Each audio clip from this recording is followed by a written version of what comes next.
Keabadian. Prestise. Ada di antara langit dan bumi. Dia tidak melawan pembangkit tenaga listrik di alam kaisar. Karena prestise dan perbuatannya tidak sebaik lawannya. Namun, bukan berarti Tao sendiri akan dikalahkan. Tapi mata air arus ini bahkan bisa memenangkan jalan. Kemanapun dia pergi, semuanya direduksi sampai mati. Seolah-olah pot tembikar Wei Yuanxiang telah diubah menjadi limbah bubuk.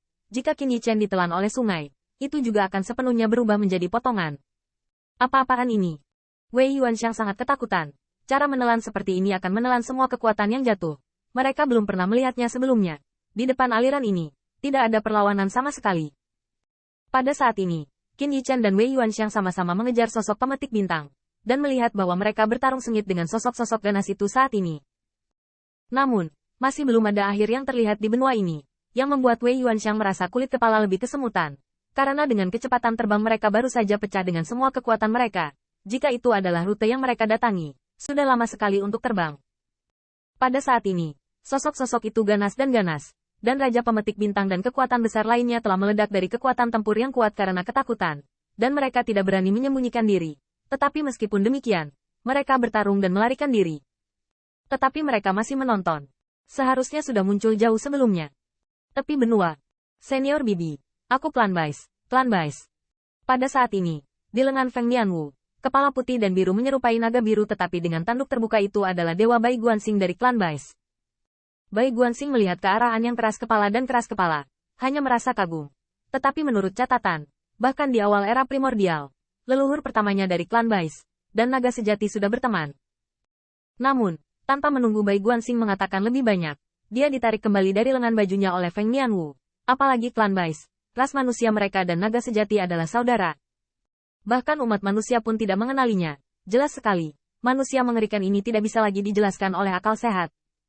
Tetapi pada saat ini, Wei Yuanxiang dan Qin Yichen bergegas, yang berarti aliran, yang seperti mata air kuningnya mengancam jiwa, juga mendekat.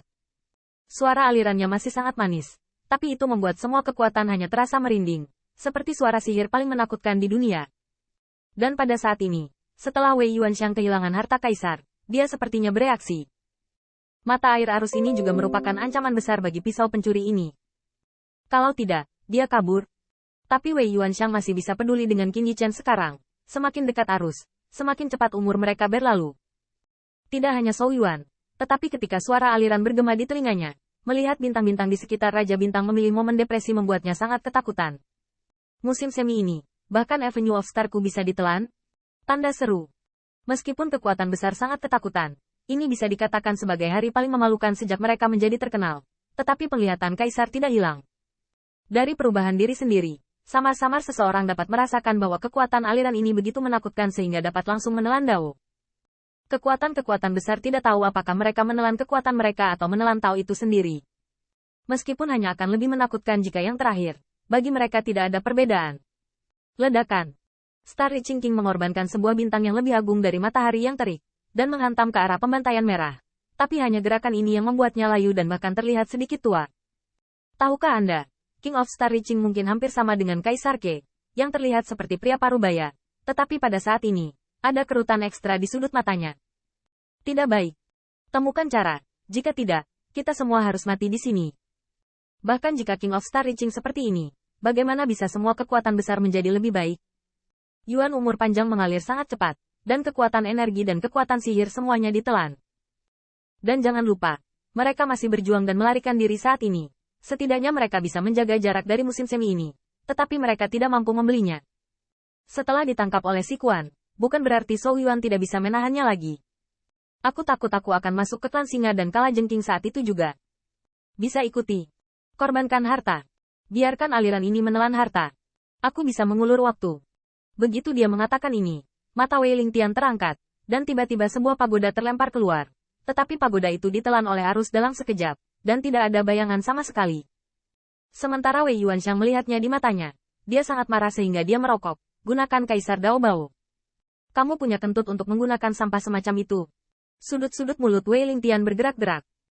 Apa yang dia lemparkan barusan adalah harta karun tingkat Tao. Tidak ada gunanya bagi siapapun untuk memikirkannya. Ini bukan waktunya untuk bersedih. Tiba-tiba Wei Lingtian mempersembahkan 72 bendera pertempuran, dan bendera pertempuran berkibar secara horizontal, menyapu langit dan bergemuruh. dan ada bayangan dewa yang menyertai bendera pertempuran untuk membunuh. Tapi hasilnya nampaknya sudah lama sekali. Hanya setelah beberapa tarikan nafas, bendera pertempuran sudah compang camping, dan pada akhirnya, masih sulit untuk lepas dari akhir ditelan.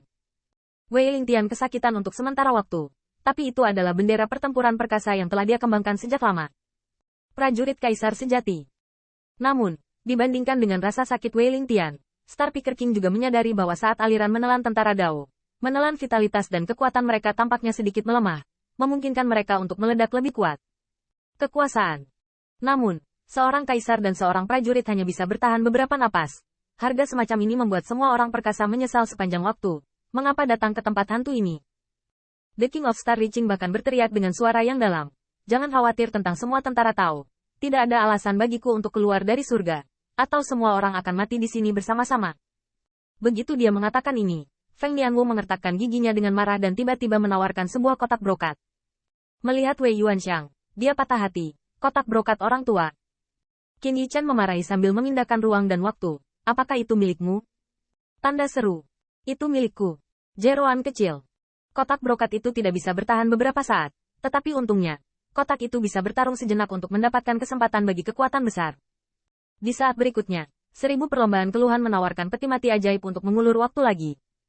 Pada saat ini, kerumunan orang ketakutan dan ketakutan. Ini hanya mengambil harta untuk membeli hidup mereka. Harta karun hanya bisa mengambil nafas sedikit. Ini jauh lebih gelap dari Wen Tiangwan di mana pencuri duduk. Dengan cara ini, Ke Tiangxuan juga merupakan pengorbanan bagi harta karun. Cahaya ilahi terbang keluar. Tetapi mereka tidak dapat menghentikan aliran. Kekuatan besar ingin menangis tanpa air mata. Dan harta yang mereka habiskan untuk melarikan diri lebih dari sekadar setengah dari nilai hujan bintang. Kali ini, saya benar-benar datang untuk mencari kematian.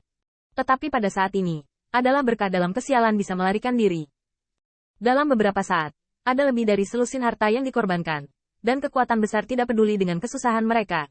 Karena mereka lebih khawatir tentang mengapa mereka tidak dapat melihat akhirnya. Tanda seru. Tahukah Anda, satu keping harta karun kaisar bisa bertahan 3 hingga 5 napas. Dan selusin cukup untuk 1 atau 2 menit. Hanya mengandalkan kecepatan penerbangan penuh mereka, cukup untuk terbang mengelilingi benua beberapa kali.